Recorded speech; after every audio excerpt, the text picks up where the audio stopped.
L'urbanisme circulaire, c'est l'application des principes de l'économie circulaire à la fabrique de la ville, à la façon dont on fabrique nos villes aujourd'hui. Aujourd'hui, on consacre l'essentiel de notre effort à étendre la ville sur des terres agricoles, à faire du neuf.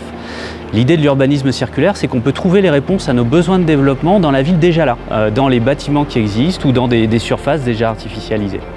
Pour le Grand Genève, il y a évidemment beaucoup d'enjeux, notamment liés à son attractivité, à un développement attendu de sa démographie qui est important, mais aussi du développement économique,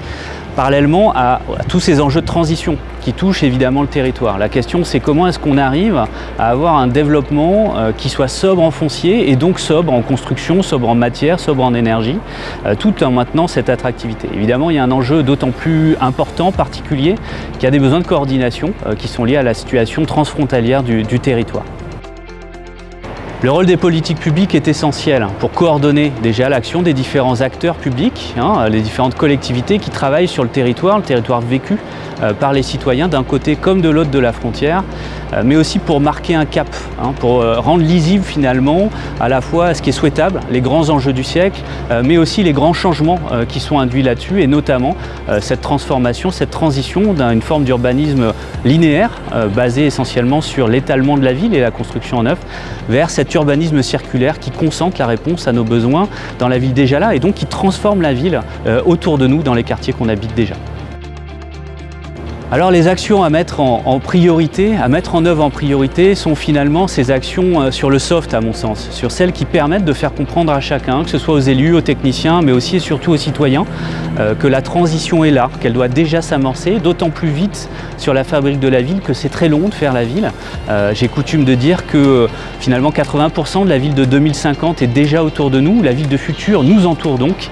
Donc il faut qu'on fasse comprendre très rapidement que ce changement de modèle, il va influer, il va impacter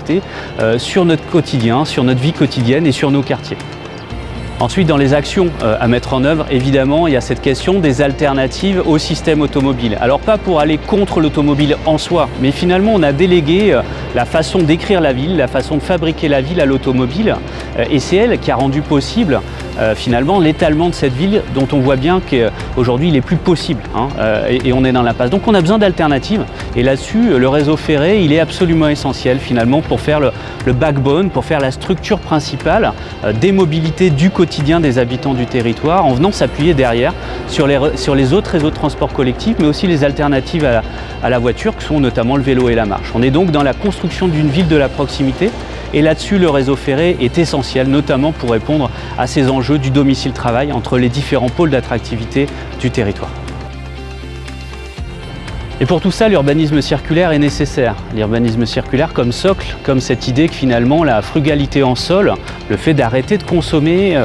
des sols vierges, des sols agricoles, est à la fois nécessaire, mais c'est aussi une forme de solution parce que ça nous pousse vers une frugalité en mobilité, vers une frugalité en matériaux, vers une frugalité en énergie. Donc c'est pas suffisant en soi, mais c'est un levier. C'est ce que j'appelle la clé des sols, et ça permet d'activer une transformation plus globale de la fabrique de la ville.